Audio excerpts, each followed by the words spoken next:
We've only got one board. We've only got one team. And you know us on Friday Night Counter Attack. We are going to do an all-star draft for Euro 2024 players who are in the squad, but there's a catch. As always, Travis, what's the catch? We have to agree on every player, and there's only one player per nation. Ooh. Without further ado, we're not wasting your time. We want you to comment below your best starting 11 for Euro 2024 players with one player per nation. Let's get into it, Travis. First, I'm going to give you the goalkeeper. You've got free reigns at goalkeeper. Free reign with the goalkeeper. You shouldn't have done that, Vicario. No, I'm kidding. Just kidding. That would not have happened under my watch. For me, Can I just say Jan Sommer? I want Jan Sommer in there. That's my catch, Switzerland. Do you know, I can agree with that. Yeah. I think we have to be tactical. We don't want to just throw the best goalkeeper in there because we might want to save certain nations for later on. Shot stopper galore, Jan Sommer. Penalty keeper, summer hero. He was a summer hero in the summer of 2021 against Kylian Mbappe. Jan Sommer. We agreeing on that one? We'll agree on that one. Yeah, I think he's probably Switzerland's best player. We need to do one of those I don't know what we do. We'll practice one off camera for next time. That's our agreement. That's there for the rest of the summer, which is great. Jan Sommer in goal. Now we're off to right back, Travis. Where we go? Right back. What are your thoughts initially? Anyone jumping out? Di Lorenzo for me, mostly because I don't see any greater Italian players out there for me. Di Lorenzo was amazing. He was immense for Italy and for Napoli as well. Joshua Kimmich, of course, fantastic right back who you're thinking about. There's also a right back I want to talk to you about who's been absolutely incredible over the years, but he won't get his flowers. Danny Carvajal. Yeah, he's brilliant. Obviously, he's been a big part of this Spain team for a long time. He's played for probably the biggest club in the world for that whole period as well. Oh, yeah. But yeah, like you say, he doesn't really get talked about too much, does he, in the conversations of sort of best defenders in the world? Gets forgotten about quite a lot. Yeah, massively. Right back, I'm thinking I want to put Kyle Walker in there, but I think we've got better in the players. Yeah, this thing we've got to try and pick the best player from each nation to make the team as good as possible, but make sure we've got great players in every position as well. So it is a difficult one. Are we agreed on Di Lorenzo? I think we'd have to go for Giovanni Di Lorenzo. Nice high five. Beautiful. That was awful contact. There we go. Slightly better. Yeah, Di Lorenzo right back. I'm going to go straight out. I'm going to be going to the Netherlands. Virgil van Dijk. Get me in this team. Virgil van Dijk has to be in there for me. Netherlands have got some amazing players. Xavi Simons, Memphis Depay. Frankie de Jong is injured for the tournament as well, Travis. Yeah, he's missing out. Virgil van Dijk being the captain, it'd be silly not to put him in. Yeah, captain, best player. What more can you say, really? It's not getting too heated so far, but we'll save the heated debate for the attacking players, I would say. You got the second choice centre back. Where are you going? Let's have a quick look. It's a difficult one. I thought about John Stones. I would have loved Bastoni, but obviously we've gone for Di Lorenzo with Italy. We didn't think ahead there. Are we talking about someone like Kevin Danso, maybe? Kevin Danso for Austria, yeah. We've got Sabitzer for Austria. We've got Patrick Wimmer. We've got Arnautovic. I think we go Kevin Danso, I think with the Austrian players around him, I think, like you say, Sabitzer you mentioned, I think we'll have better midfielders. Pepe, Ruben Diaz at Portugal. Yeah, I'd say... Who have Belgium got? Is Alderweireld still there? Not sure if he's in the squad. Ooh. But even so, I think you'd rather go someone a bit fresher like Danso, wouldn't you? That's fine. Are we taking Danso? We'll take Danso. We'll take Danso. Much better. That was better. Much a lot better. So just to remind everyone, Giovanni Di Lorenzo of Italy, Virgil van Dijk, Kevin Danso, left back for me. I'm going to be blunt and I'm going to be honest. I want to put... Actually, no, I don't want to put him. I want to put Andy Robertson in Scotland. Just put him in. I think he's absolutely fantastic. Great left back for so many years for Liverpool. He's been there at their first major tournament of the 21st century at Euro 2021. Fantastic left back. And I think he plays left wing back as well for Scotland. So for me, I'd have Andy Robertson in there. Who are you going for? Or who would you think we should get? See, this is our first disagreement. I would be looking at Josko Gvardiol, I think. But Modric is timeless. Yeah, but come on, he's getting on, isn't he? We say that every tournament about Luka Modric. Yeah, very true. That's very true. He scores a banger at Hampden Park. He controls games. He gets to the semi-finals of the World Cup, the final of the World Cup. It's been unbelievable for so many years. Yeah, my worry with Croatia this year is they've got a very aging squad. We say that every year as well. Very true, but they've never been as old as they are now. Modric, he's always been... Travis isn't ages, by the way. The last few tournaments, yeah, you're correct. We've said about Modric, he's getting on a bit now. Can he still deliver the same way? He's 38. I'm not... Pepe's 41. True, yeah, very true, very true. We might have to toss a coin on this one. Age is just a number. Do we have a coin?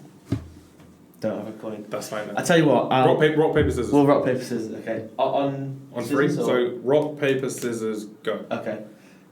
I'll let you say it. Okay. For dramatic effect. Here we go. Rock, paper, scissors, go. Robertson it is then. Andy Robertson at left back. Perfect. So we've got I'm not a Liverpool fan, by the way. You all know this. I'm not a Liverpool fan, but we've got them out there.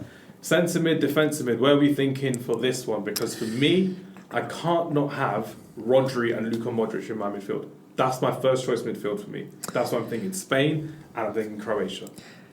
If we're going for Robertson at left back, there's probably no one else from Croatia that you'd really want to take, is there? No. Than Modric. No disrespect, but no. Yeah, you could talk about Declan Rice. You could talk about someone like Aurelien Tchouameni, maybe. I would have loved to give Scott McTominay a shout, but obviously we've used Scotland. I think Rodri and Modric we can agree on. Rodri's probably the best defensive midfielder in the world right now.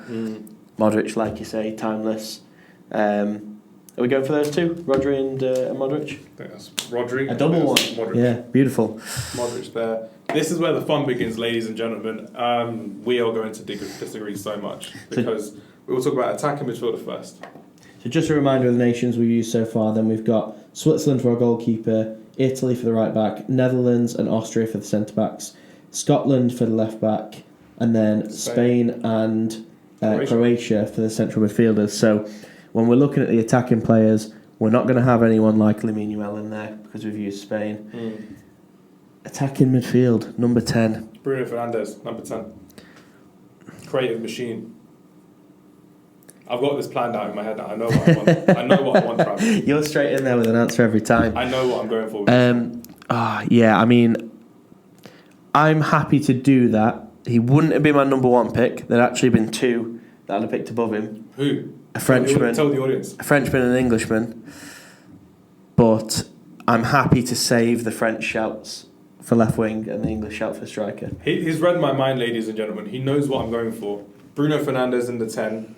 Got to be done. Amazing player. But he was fantastic at the 2022 World Cup for Portugal. I just need to see him shine in this Portugal team under Roberto Martinez. He's going to have some amazing quality players behind him where he will be a lot more settled moving forward. So he doesn't have to trap back as much as like he does at Manchester United. What can you expect from Bruno Fernandes over the international tournament at Euro 2024? I would expect him to be their key creator. Yeah. There's no point having somebody like Cristiano Ronaldo still in that starting 11 if you're not having someone like Bruno Fernandes creating the chances for him. Ronaldo's not the same player he was. He's not going to pick up the ball just inside the opposition half, dribble past 5 players and smash it in the top corner. He can't do that anymore. He did it yesterday against Ireland. Fernandes needs to be the one to give him the opportunities to shine. Take more ownership. Yeah, exactly. And I'd like to see him almost be like a second or third captain in a way for Portugal. You've got the experienced heads of Ronaldo and Pepe. They're not going to be in that squad much longer. And once they depart, there's going to be a vacuum for a captain, and I think he's probably going to be the one that steps up. This could be his tournament where he lays down the gauntlet and says, I'm the guy once Ronaldo moves on. Do you think Bruno Fernandes will be one of the best players for Portugal this summer? I think he'll have to be. I think for Portugal to have a good tournament and to go as deep as as you said they're going to, and they're going to win it. In your opinion, he'll have to.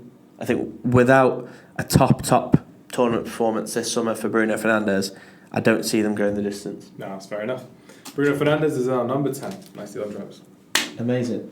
On the left, Kylian Mbappe. There's only one, Mbappe. Straight in there. It can't not be Kylian Mbappe. Let's put number 11 there, Kylian Mbappe. We've spoken about him glowingly. He's going to be the poster boy for the tournament for France. He's going to be the key disruptor in the group stage as well. I'm expecting a lot from Kylian Mbappe as well. Number 7. This is where I think we may have had a bit of a disagreement. Okay. Number 7, right wing. I want to go for England star boy Bukayo Saka. You're taking Saka over Kane? Yeah, man. Not happening. Absolutely not happening. I'm obviously joking. We've used our Portuguese choice, so I can't use Ronaldo. So Harry Kane is the best striker left as well. Yeah. I wanted Rasmus Højlund. I know Rasmus Højlund will shine at the Euros, but England have been relying upon one man for the last 6 years in attack. He has been absolutely incredible. He has been a diabolical menace in front of goal. Tunisia last minute, scoring in so many crucial games. He's worked so well with Raheem Sterling over the years that I think it's going to be very, very difficult for Harry Kane to find that new partnership. When there's no Sterling, there's no Marcus Rashford, there's no Jack Grealish, there's going to be new partnerships built in this tournament for Harry Kane. How do you think he's going to shine with more players that come toward the ball, Phil Foden, Cole Palmer, etc., as opposed to players who will go against him, where they can run on, which Harry Kane can't do? What do you think, Travis? It does worry me slightly in terms of... We've agreed on Harry Kane number 9, by the way. It's not a problem at all. Yeah, easily. It does worry me slightly in that I think, like you say, the best way to get the most out of Kane is to have runners off him that he can drop deep and play the passes into. We saw it at Tottenham with Son. We've seen it at Bayern this season with people like Sane and Gnabry. With England, with this squad, we're lacking those sorts of players. Like you say, no Sterling, no Grealish. There's going to be a heavy presence for Foden, heavy presence for Palmer. What I would say is we've got Saka in there. He can be the guy who gets in behind if we want him to. I think he can do a bit of both. Anthony Gordon as well. So they can't do it though. Maybe we'll see Anthony Gordon be a little bit more important in this tournament than we initially thought. Who knows?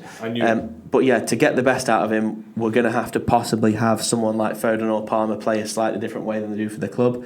But we'll have to see how Southgate lines them up. If Southgate gives the keys to Harry Kane once again, if he can build his attack around Harry Kane, England are winning. There's no debate about that. We're not going to be pragmatic like we have been in previous years. We have to go for it in this tournament. We have to win. And we have to show some creativity and some cojones as well, as we like to hear on social media. But for me, Harry Kane is our number 9. Sorry, Rasmus Højlund. You will be forever in my heart because you already are forever in my heart. Number 7 though, Travis, we've got a right winger position where we could have a bit of fun with this one because we could go for someone like Dominic Szoboszlai for Hungary. We could go for Jamal Musiala because he is a free, creative midfielder who goes all around in the midfield as well. Florian Wirtz is exactly the same. But are we going to go for someone on left wing? Because we can't use Lamine Yamal, we can't use Saka, we can't use Bernardo Silva, of course.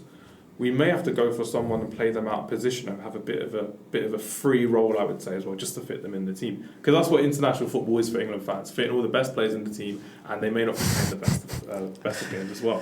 What are we thinking? I'm thinking Jamal Musiala or Florian Wirtz could do the job there. Yeah, I'm thinking we're going for a German either way. Like you say, we've got no Lamine Yamal, no Bukayo Saka or anyone along those lines. Are we saying Simmons either as well? Virgil van Dijk was picked. Are we saying we're picking a left winger here or right? We're going to pick a right winger because left winger we've got Kylian Mbappe. Number 10 we've got Bruno Fernandes. We've got number 9 Harry Kane, of course, who all they're dropping. And then our right winger. Right wing. I wanted Saka obviously, but we can't have Saka because again, one player per nation. My feeling is there's 3 Germans to choose from. I think it's either Florian Wirtz, like you mentioned, Jamal Musiala, like you mentioned, or maybe Leroy Sané. I think he's worth a shout. I wouldn't pick him myself, but I think he's worth a shout. As more of a classic winger compared to the other 2 who are more sort of in that number 10 role. On 3, 1, 2, 3, then say the German player you want in this team. Okay. 1, 2, 3. Florian Wirtz. Yes, okay. I thought we might agree on that. Wirtz has played all across the front 3 for Bayer Leverkusen this season. He will be playing on the wing or in the middle under Julian Nagelsmann. And for us in our team, he's on the right playing with Bruno Fernandes. Going to be playing with Kylian Mbappe and Harry Kane. That's a cold lineup, Travis. We've done well. Disgustingly good. Hold that for me, and then I can point to the audience. We're going to have to take the heated bit out of this, though, because it's not been too heated. We've agreed on most of it. We've done very well. In goal, we're going for Jan Sommer from Switzerland. Right back, Giovanni Di Lorenzo. Left back, Andy Robertson. Centre backs in Virgil van Dijk and Kevin Danso from the Netherlands and Austria, respectively. Midfield 2 was very easy in having Rodri and Luka Modric there. Personally, we could have had Christian Eriksen as well. Number 10, we've got Bruno Fernandes. Number 11, up and down the wing, Kylian Mbappe. Number 7 on the wing, Florian Wirtz will be floating in and out of the pockets for number 9, Harry Kane. Can you do better than our joint team? Or have you got quite good faith in ours? I've got a lot of faith in this team.